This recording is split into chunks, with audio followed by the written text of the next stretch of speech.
What's going on, everybody? Welcome back to Dell Tales. Man, this review is coming a little late just because of a few things to do during the week, but I definitely wanted to make sure to get it out there because it was a good week of football, and we definitely want to talk about this one for the NFL. So we're gonna do a quick rundown of NFL Week 7.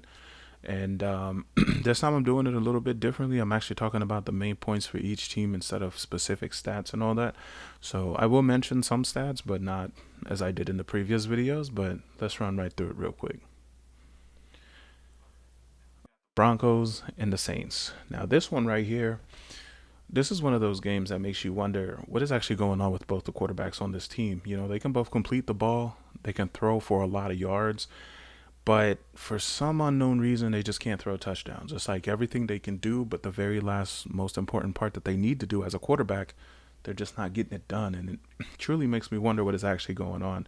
You know, they more or less depend on the rest of the team, whether it's the receivers running fly routes or whether it's the running back that's going to, run for 2 or 3 touchdowns, whatever it is. That's truly what they've been depending on, a lot of these quarterbacks. So, what is the last step that they need, whether it's coaching or whether it's the team or whatever it is, to get over that last hump? Because that's going to make such a big difference for some of these teams, especially in this season. But Bo Nix, once again, he threw for 164 yards. Spencer Rattler himself threw for 172 yards, but neither of them threw a touchdown in this game. So it's almost like I don't know. It's almost like this is almost expected to happen with both of these teams. With the Broncos, Bo Nix plays very well, but you never know what you'll get out of him ultimately. Spencer Rattler, he's shocking us all, still not throwing many touchdowns. So we really have to figure out, or these teams really have to figure out, really what's going on with their quarterbacks. But the Broncos are still finding ways to win. Man, they put up 33 points in this game, and that's kind of what I mean when I say they're leaning on their receivers or they're leaning on the running back to actually put up the touchdowns, even though it's not being thrown from the quarterback. So my only question is, how much longer can this last for the Broncos, man? They have to deal with the Chargers and the Chiefs in their own division. Obviously, the Chiefs are still undefeated, and they're the only undefeated team left, actually. But hopefully, we'll find out sometime soon. And for the Saints, on the other hand, they got to find their identity, man, because if they don't change certain things, this season is going to get out of hand real quick. And Spencer Rattler is definitely not Taysom Hill. He's not the same threats, even with his feet. But he's surprisingly playing very well, and it's really kind of hard to blame him for many things. So I guess on one hand, I can't be too mad, but at the same time, they got to figure out ways to score some touchdowns and put some points on the board or something. They have to figure something out. Next up, let's go over to the Patriots and the Jags. Now, Patriots, my boys, they played early Sunday morning, 9:30 a.m. And once again, I'm loving the way Drake May is actually playing in these games, man. This is his second game starting. He did a lot better in this game against the Texans. Now, don't get me wrong, the Texans, it was just, I think, ironing out, getting the rust off of him a little bit. But he eventually was able to figure that out, and he was able to play very well. However, in this game, he just looked much more confident. It's almost like the team was like, hey, we're behind you. No matter what happens, we got you. And they molded together, and they actually played very well, and I was very happy to see that. He threw for even more yards this time around, 276 yards versus 243 last week, with 2 touchdowns this week. So job well done, man. He's really earning his place on the team, and I think right now, although the Patriots are not winning games, we're seeing what the future will look like, and this is a bright future if this is what we have to look forward to, But just keep going, keep progressing, mold this team all as one. Don't stop growing or anything like that, because that will be a big, huge difference for this team going forward.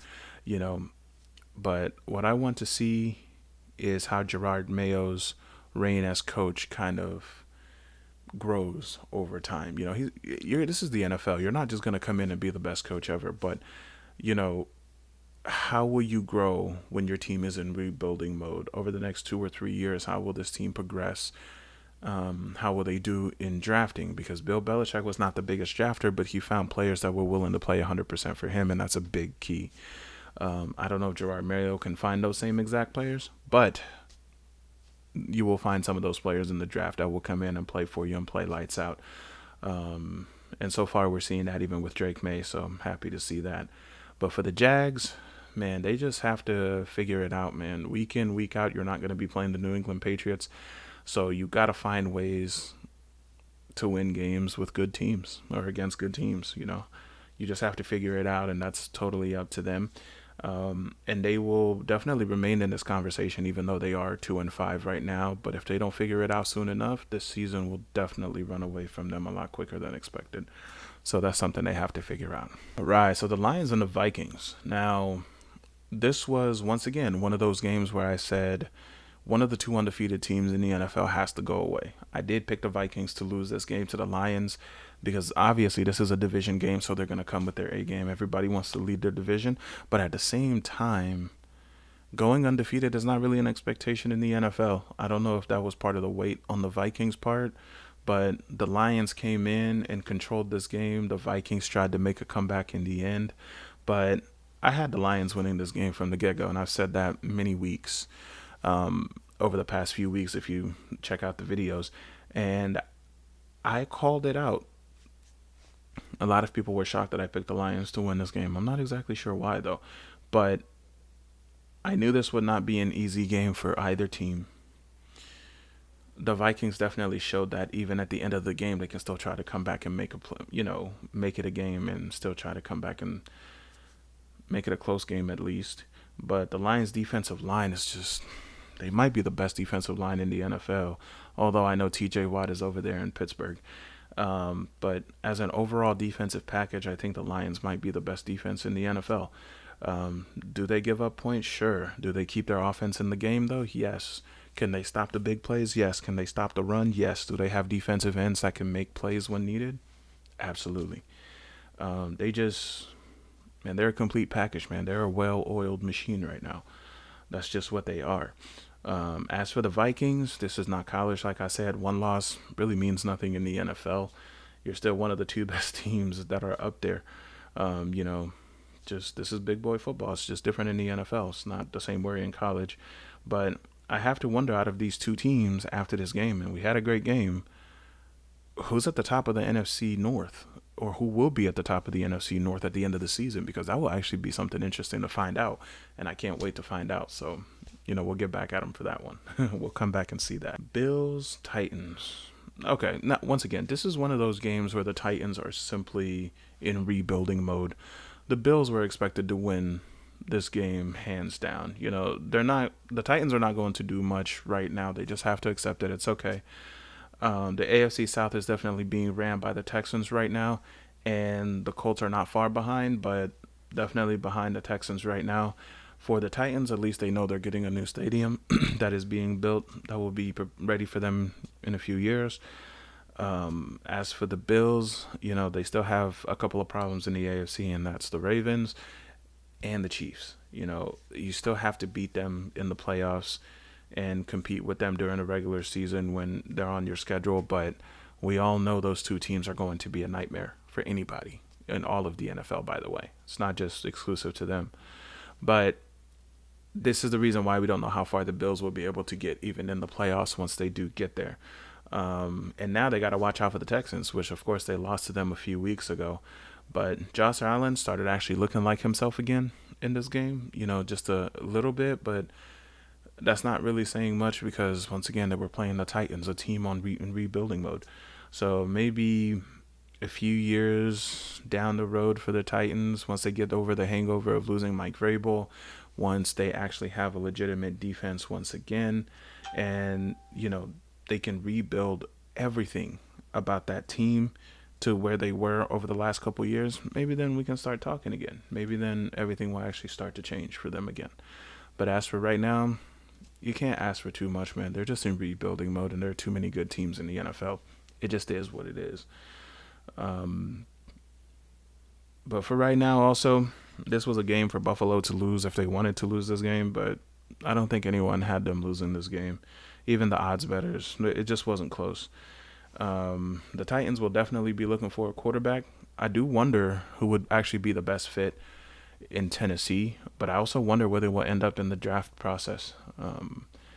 But I think someone like a Shedeur Sanders could definitely be a good help for this team, or maybe like a Cameron Ward. But, there are other quarterbacks as well, but I think either one of them would actually do a pretty good job in Tennessee right now. All right, now we move over to the Dolphins and the Colts. Once again, the Dolphins are not even in rebuilding mode, but they're in the mode of, we know Tua still can't play because of the concussion. And I really hope they don't push him to come back any sooner than he has to, because a couple more of those could definitely be career ending and even life threatening. So I definitely hope they wait until he heals up 100% before he comes back. It was nice to see Anthony Richardson come back into the game, but during the game I started debating once again, should it be Anthony Richardson right now or should they go back to Joe Flacco? I get you want Anthony Richardson to be your starter, but him coming in, completing less than 50% of his passes, throwing for 129 yards and no touchdowns, you kind of start to go, am I slowing down my team by taking Joe Flacco out of it? Um, so this is kind of what I mean with the Colts definitely having to have that debate with Joe Flacco versus Richardson going forward. What should they do? What do you guys think? And should they find another quarterback in the draft this coming, draft year, or should it be the following year and still develop Richardson and see where that takes you? I guess we're going to find out more about Richardson and how he's actually ready to play, because once again, Miami is just not the team to really compare them to right now. They have a whole division to actually really worry about. That will be really tough to deal with until Tua gets back. All right, so let's go over to the Seahawks and the Falcons. Now, this is one of those games that's kind of a shocker a little bit. The Seahawks are not a bad team per se. They're really not. But the Falcons just did not have a good day on this one. It's okay. They're human. Only putting up 14 points and getting beat 34-14 in this game. That's just a tough day for the Falcons because they've been playing pretty well. The Falcons offense was just not molding together in this one. They were at home, but the Seahawks was just able to put together a good running game. They gave the Seahawks some rough time while they were on offense. DK Metcalf himself had 4 receptions for 99 yards and 1 touchdown. That's a great day. For the Falcons, they cannot have too many of these kind of bad days, but it's okay for them to have one slip up every now and then. It is what it is. Like I said, they're still human. But as long as they show up, I think the Falcons will be okay for the rest of the season. For the Seahawks, man, just keep taking these easy wins, because that NFC West is going to be a big headache for you when you go back home and you got to play those, division games. So take the win where you can and live to play another day. Texans Packers. Now this was definitely one of those fun games to watch, but at the same time, if you're a Texans fan, this was not really a fun game to watch for you. The Texans, man, they miss Nico Collins, man. And you have certain people like Tank Dell who were dropping touchdown passes in the end zone. That would have made actually a big difference in this game. That actually would have been enough for the Texans to actually win this game right here. But CJ Stroud was not able to throw the ball as much as he wanted to. He completed 10 passes on 21 attempts for 86 yards the entire game. So this was definitely not a good showing for the Texans at all. This was pretty bad, and it's starting to seem like there's a lot of rumors going around saying Stephon Diggs is a problem, and that could be a problem in the locker room that they're keeping hush-hush as much as possible. So definitely good job to them for doing that part. They're doing their part on that end. But I don't really know what the main problem will be for this team. But the receivers, man, they have to produce if Nico Collins is not out there. Matter of fact, if anything that we learned this weekend is that Nico Collins is showing his value on this team. And with that value being showed, the Texans better open up that checkbook, because that boy is ready to get paid, because you're going to have to pay him now for certain. There's just no other way to put that. It is what it is, because when he's out, you see exactly what's missing. You got rid of Noah Brown at the end of last season, and of course he's over there with the Commanders doing his thing right now. The team's passing scheme looks a little bit different when Nico Collins is not in there. It does take a little bit longer for the ball to come out, which is actually interesting. So the plays are taking a little too long to develop, and Nico Collins is not the one blowing the top off the defense. So the other guys are not producing the same way that they normally would. Nico, go get your money, man. Go get your money. That you deserve it. You're showing us exactly why you're so valuable on that team. So go get your money. For the Packers, Jordan Love is playing with a lot of confidence again. It's almost like he's kind of back to himself like he was before the injury, which is actually what everybody wants to see. The offensive line is holding up very well. They're giving him time to hold the ball and actually pass it. He's getting, on average, 3 seconds now for sure in the pocket before it collapses, which is amazing. That's really all you can ask for, and Jordan Love is taking advantage of all of this. So Good job to him coming back the way he is, leading his team down for a victory at the end. Those are so important because in clutch moments, you got to show up as the quarterback and lead your team down the field. They faced some adversity and they overcame it. It is what it is. Congrats to the Packers. Great win. And we move on from that. All right. Now we talk about the Bengals and the Browns. So, okay. Maybe this season is probably definitely over for the Browns. With Deshaun Watson probably playing his last down for the Browns. We don't know yet. I'm not saying that's what's going on, but we don't know yet. But with a torn Achilles for Deshaun Watson, his season is definitely over. You know, I don't know if he'll be asking for a trade. A lot of the fans are saying Deshaun Watson might ask for a trade just to get out of Cleveland or something like that. I don't know if that's what's going on. I don't think anyone knows. I think it's all speculation at this point right now. But, a lot of these Cleveland fans were literally almost like happy when Deshaun Watson got hurt. And that was really weird to see. Um, and I kept questioning myself, are they happy because they want to see another quarterback, or are they happy about him being injured and they know his career might be over in Cleveland? I don't really know because they want to blame Deshaun Watson for everything going on with that team, but he's not the only problem going on with the team, and he's definitely not the main problem, I don't think. So Cleveland fans are going to have to figure out what they truly want. Obviously, the Cleveland front office are not going to listen to the fans to the fullest, but maybe the front office is done with him too, and we just don't know yet. We're going to learn a lot after, we see him progress through with this injury and then what ends up happening next year. But if I'm Cleveland and you start to clean house, man, you got to go after Mike Vrabel one way or another. You got to go after that guy. He's already on your staff. Make him your head coach. Give him control of that team. Let him do what he has to do, because whatever he did in Tennessee, he can definitely replicate it in Cleveland. And I think the Cleveland fans will love that and actually build up this team, make the defense a lot better, since he's a defensive minded guy who also played the game as a linebacker. I think there's a lot that he can do for the Cleveland Browns, and that might be actually enough to keep Deshaun Watson in Cleveland. Maybe that's something that they need to do, and they really should think about that completely through and through. But there's definitely a lot of work that has to be done for the Browns for sure. And it's going to start with the front office of everything. The front office is the most important thing that they have to fix. They have to fix everything from the top down. Um, a lot of the coaches, I don't know if they will stay if Mike Vrabel is the head coach. I don't know if he will get rid of them and bring in his own guys. I don't really know exactly what will happen, but the Browns have a lot of fixing to do, and it has to start from the top down at this point. As for the Bengals, they're finally starting to figure it out, man. They're now 3-4. We've seen them start 0-4 before, and they made the Super Bowl. It's not a shocker, and now they get that extra game being 17 games. So I've said this multiple times. Their season is not over. That team is far too good for their season to be over right now. But they definitely need to put more trust in Joe Burrow. I still don't think they trust him enough.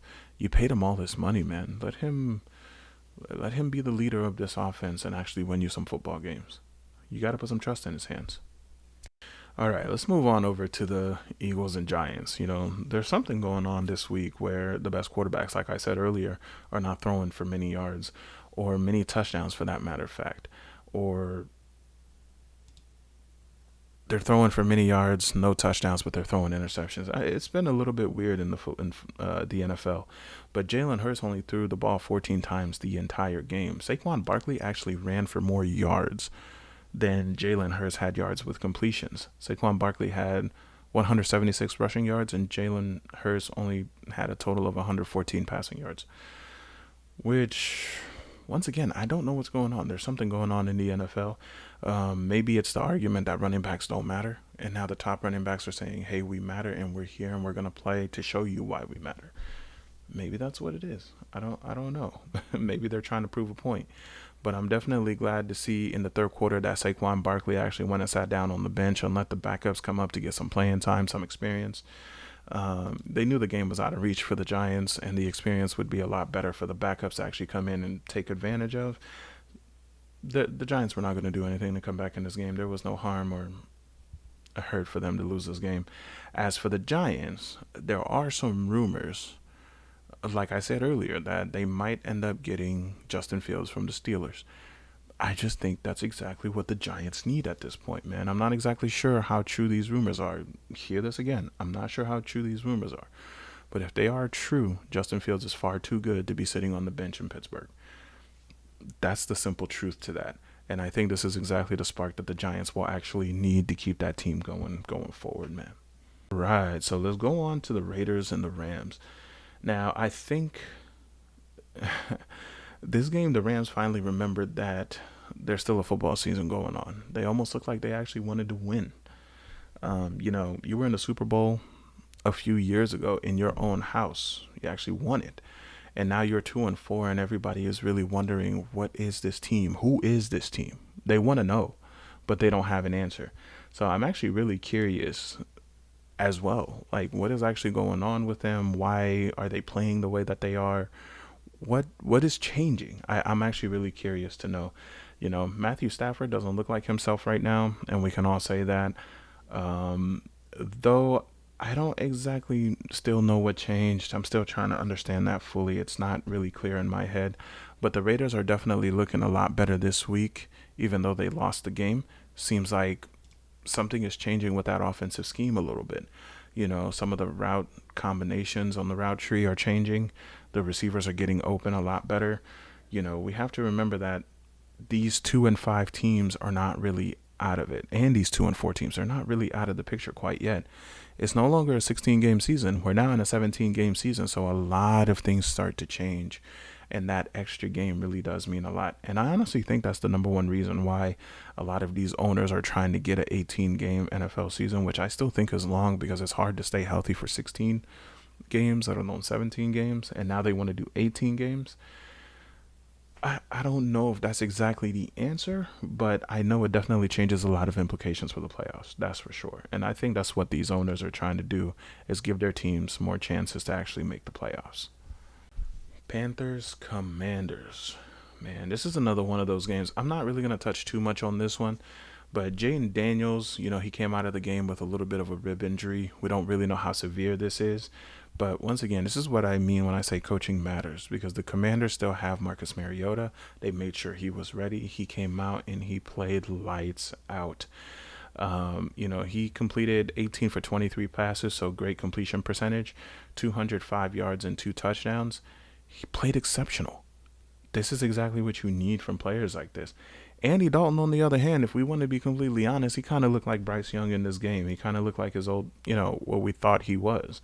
He's not looking like Andy Dalton, the savior of the Panthers right now. That's just not what he looks like, But Andy, in this game, I don't know, man. If you have 5 more of these, do you bring Bryce Young back? Is that what you end up doing? Because he didn't look too good in this one. He didn't even complete for 100 yards. But then again, C.J. Stroud didn't throw 100 yards in this previous game either. So I guess that's going to be something that they compare in the NFL and go, well, some other people have had a bad day, but, and the Panthers are not expected to be that good. So maybe he's still okay with everything that's going on. But do you guys actually think that this gives Bryce Young maybe a chance to get back on the field? Or is it that the only path to Bryce Young getting back on the field is simply Andy Dalton has to get hurt, or Bryce Young's career in Carolina is just pretty much over, and they're going to look for another quarterback in this next draft? What do you guys actually think? All right, let's go on to the Chiefs and 49ers. So now the Chiefs and the 49ers, the Chiefs have the 49ers numbers, man. I don't know what it is. The 49ers just can't beat the Chiefs. If they show up in the Super Bowl again, just hand the Lombardi trophy over to the Chiefs, because the 49ers can't beat them. But I don't know what it is. I think it's all coaching, man. I think that's just what it is. I'm still looking for the first team on the Chiefs schedule that can beat them. I'm starting to think it's Houston. Maybe it's still the Broncos. Maybe they have a chance to actually do it. But Patrick Mahomes doesn't even have to play exceptionally well. I mean, he threw for 154 yards and 2 interceptions. He didn't even throw a touchdown in this game, and they still put up 28 points, winning 28-18. So Kareem Hunt, he has been producing like crazy over these last few weeks. That goes to show, once again, coaching matters, man. And Andy Reid, I think right now, is definitely the best coach in the NFL, hands down. But the San Francisco 49ers, man, for some reason, they just can't get over the hump to beat the Chiefs. I don't know what it is, man. Something is going on over there. They have the same problem as the Ravens and the Bills. They just can't beat the Chiefs. But with a win over the Seahawks, the 49ers are in a good place in the NFC West right now. And I believe that they will beat the Cardinals so they can stay in control of that NFC West. But this is only because the Cardinals keep forgetting they drafted Marvin Harrison Jr. and the Rams are finally waking up and remembering the season started. So the 49ers are definitely in a safe place right now for 49er fans. Jets Steelers. Now this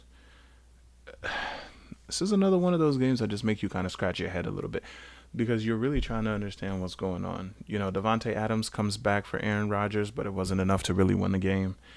But we have to remember it's only been a week. He has to learn all the new play calls, all the new verbiage, all the new call signs and everything. It's a whole different scheme. It's going to take some time before he actually figures it out, and that's fine. I'm actually surprised that he played. We know he's in shape, so obviously he can play, but I didn't think he would learn the playbook that fast. But everything changes, man, when you go from one team to another just because of all the things you have to learn. But I'm sure Aaron Rodgers will help him out. They're buddies, especially from the Packers. They'll figure it out, man. They'll get that guy up to speed. Russell Wilson, on the other hand, he didn't play well. He didn't play bad either. It was just meh. That's really the word. It's just, it was good enough to win. It was not good enough to give you hope that he's going to play the rest of the season. This is just one of those games that make you question whether they should put Justin Fields back on the field and why did they put him on the bench in the first place. But if those trade rumors are real and Justin Fields can go to the Giants, I'm just saying, go be a starter, man. That's all I'm saying. The Jets will definitely be looking for a quarterback in this next draft, and I think that's actually a really good thing because I don't know where they'll fall in the draft order depending on how many games they win, but whoever they get, I think will be in a great place. Because if I'm the Jets, I'm making sure I'm keeping Aaron Rodgers, and whoever is that quarterback behind you, I need you to help develop that guy. Even if he's going to be the future, that's perfectly fine. Aaron Rodgers is on the back end of his career. And if he can help develop those quarterbacks, oh, man, the Jets are in a great place. Aaron Rodgers had the same thing with Brett Favre where he could sit back and learn the game from Brett Favre's perspective and learning from a great legend like that. So just imagine the benefit that gives to a young quarterback coming into the NFL. I mean, come on. That's a gift for anybody who ends up with the Jets and as a quarterback. Go there and just learn behind that guy, And so I really hope we have one of the better quarterbacks end up with the Jets. But I don't know will they be in the draft order, so I don't know if the best quarterbacks will actually last long enough to even be there. But we will find out very soon. All right, now we're going to go over to the Ravens Buccaneers. Okay, so Lamar Jackson is actually no longer being called a glorified running back, thank God. The guy threw for 5 touchdowns, and they had to bench him just to stop running up the stat sheet, which is crazy.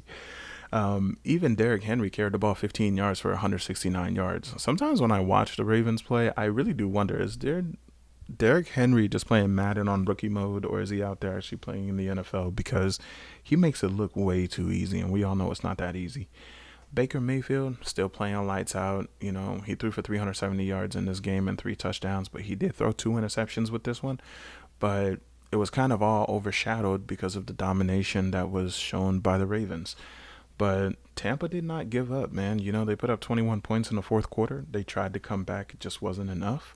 But ultimately for the Ravens, they just ran away with this one at the right time. I think Lamar Jackson might be your lined up MVP once again going forward. All right, now we got the last game of the week. The Chargers and the Cardinals. Now this one, watching the Cardinals play football is kind of getting frustrating, man. You see Marvin Harrison Jr. 10 yards open down the field and you throw the ball short, almost like you're not even looking his way. It's really kind of hard to watch if I'm being completely honest because these mistakes can't keep being made by the same quarterback over and over and over. They barely won this game. The scoreboard could have been very different if Kyler Murray just looked down the field. But sometimes when I'm watching the games, I'm just wondering if Marvin Harrison said something to Kyler Murray or said something to a coach and they're like, we're not giving him the ball on purpose. Look, something is going on over there, man. I don't know what it is. But you just got to pick your eyes up, and that man is always 10 yards open. And he's helping these other receivers get open as well because they're giving a lot of focus to him. But then defenses also know they're not looking at him right now.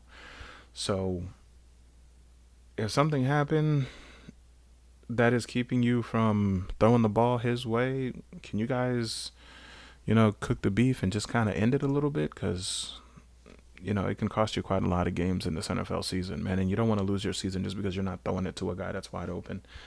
For the Chargers, Justin Herbert, he threw for 349 yards and no touchdowns in this game. Again, one of these elite quarterbacks throwing for a lot of yards, no touchdowns. You just start to wonder what is going on here.